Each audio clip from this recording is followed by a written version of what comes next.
Saludos, profesora Esperanza de Jesús González. Mi nombre es Joan Viloria y estoy en el grupo número 3 con la compañera Fiorella Troyano. Y esto es el informe que nosotros hicimos de amplificadores de potencia y fuentes reguladas.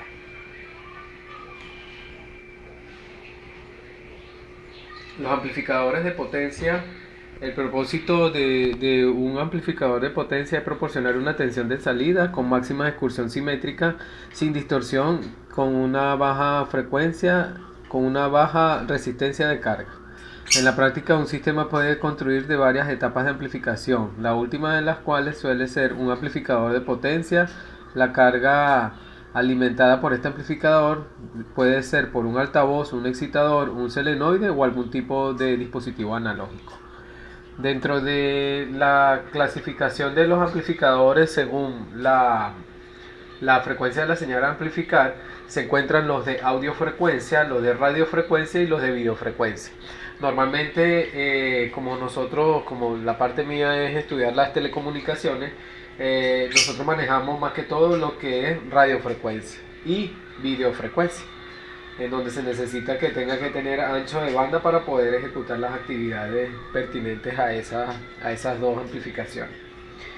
Entre las clases de amplificadores de potencia se encuentran los siguientes tipos.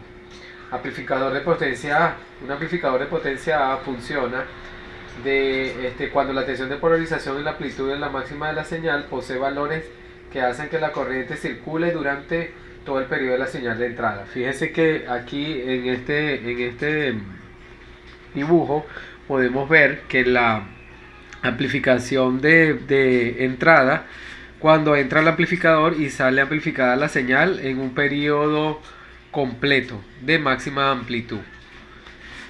En amplificadores de clase B, los amplificadores de clase B, un amplificador de potencia funciona de clase B cuando la tensión de polarización y amplitud máxima de señal de entrada poseen valores tales como la corriente de entrada circule durante un semiperíodo. Fíjese que entra la tensión de entrada completa con un periodo completo y sale amplificada a un semiperíodo solamente.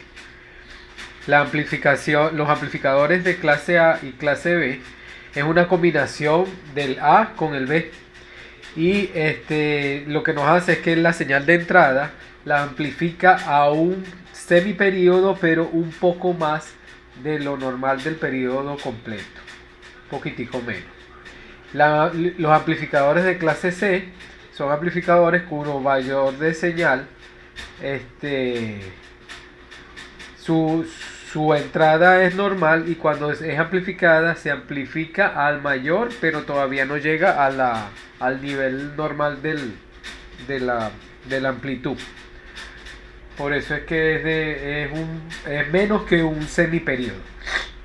Los amplificadores clase G incorporan varias líneas de tensión que se activan de forma progresiva a medida que el voltaje de entrada aumenta.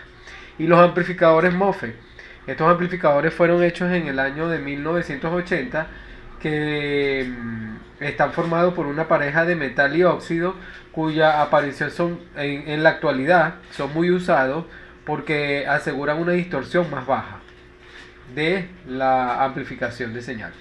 Las fuentes reguladoras. En general, lo que queremos decir con fuentes reguladoras es que en la mayoría de toda Venezuela trabajamos con corriente alterna, y una fuente reguladora simplemente lo que nos hace es llevar esa corriente alterna a una corriente, como quien dice, más estable, que en este caso es la corriente continua. Por eso existen lo que nosotros llamamos en telecomunicaciones rectificadores. En todas las celdas de Movistar y de Digitel y de Movilnet existen una serie de bancos de rectificadores para poder rectificar la señal que viene de la calle, bien sea en 120 o en 220 voltios, y pasarlo a lo que manejan los equipos, que en este caso es una corriente continua. En algunos casos es de 54 voltios y en otros casos de 24 voltios.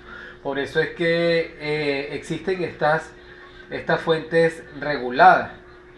En cuanto a la fuente regulada de alimentación, tiene varios elementos que coinciden dentro de esta fuente. Elemento de referencia, elemento de muestra, elemento comparador y amplificador de la señal de error.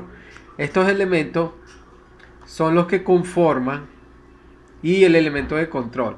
Estos elementos son los que conforman el, el- la fuente reguladora para poder realizar lo que es la conversión de la corriente alterna a la corriente continua. Bueno, eso es todo para la defensa de este proyecto y bueno, espero que haya sido de su agrado. Muchísimas gracias y hasta luego.